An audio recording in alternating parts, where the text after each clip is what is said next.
दोस्तों, ये कहानी है दो कबूतर और एक शिकारी की। एक जगह एक लोभी और निर्दय व्याध रहता था।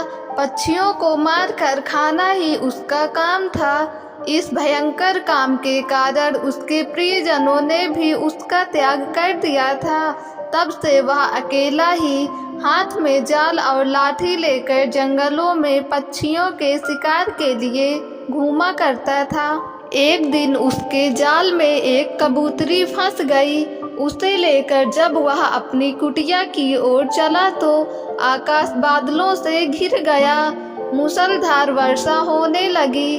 सर्दी से ठिठुर कर व्याध आश्रम की खोज करने लगा। थोड़ी दूर पर एक पीपल का वृक्ष था। उसके खोल में घुसते हुए उसने कहा, यहाँ जो भी रहता है मैं उसकी शरण जाता हूँ। इस समय जो मेरी सहायता करेगा उसका जन्म भर ऋणी रहूंगा।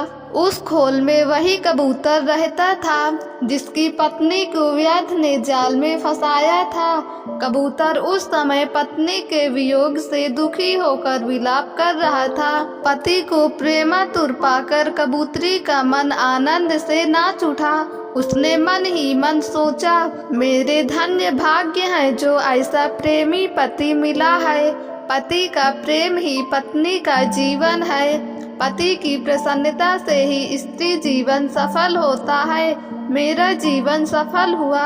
यह विचार कर वह पति से बोली, पति देव, मैं तुम्हारे सामने हूँ। इस व्याध ने मुझे बांध लिया है। यह मेरे पुराने कर्मों का फल है। हम अपने कर्म फल से ही दुख भोगते हैं। मेरे बंधन की चिंता छोड़कर तुम इस समय अपने शरणागत अतिथि की सेवा करो। जो जीव अपने अतिथि का सत्कार नहीं करता उसके सब पुण्य छूटकर अतिथि के साथ चले जाते हैं और सब पाप वहीं रह जाते हैं। पत्नी की बात सुनकर कबूतर ने व्याध से कहा, चिंता न करो अधिक, इस घर को भी अपना ही जानो।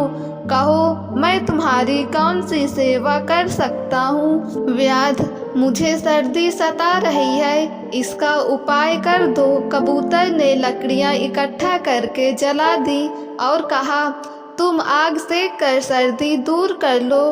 कबूतर को अब अतिथि सेवा के लिए भोजन की चिंता हुई, किंतु उसके घोंसले में तो अन्न का एक दाना भी नहीं था। बहुत सोचने के बाद उसने अपने शरीर से ही व्याध की भूख मिटाने का विचार किया। यह सोचकर वह महात्मा कबूतर स्वयं जलती आग में कूद पड़ा। अपने शरीर का बलिदान करके भी उसने व्याध के तर्पण करने का प्रण पूरा किया। व्याध ने जब कबूतर का यह अद्भुत बलिदान देखा तो आश्चर्य में डूब गया। उसकी आत्मा उसे धिक्कारने लगी। उसी क्षण उसने कबूतरी को जाल से निकालकर मुक्त कर दिया और पक्षियों को फंसाने के जाल व अन्य उपकरणों को तोड़ फोड़ कर फेंक दिया। कबूतरी अपने पति को आग में जलता देखकर विलाप करने लगी। उसने सोचा, अपने पति के बिना अब मेरे जीवन का प्रयोजन ही क्या है। मेरा संसार उजड़ गया। अब किसके लिए प्राण धारण करूं। यह सोचकर वह पतिव्रता भी आग में कूद पड़ी। इन दोनों के बलिदान पर आकाश से पुष्प वर्षा हुई। व्याध ने भी उस दिन से प्राणी हिंसा छोड़ दी। दोस्तों, अगर आपको ये कहानी पसंद आई हो तो हमारे YouTube चैनल को सब्सक्राइब करके बेल आइकन को क्लिक कर दें ताकि वीडियो का नोटिफिकेशन सबसे पहले आप तक पहुँचे।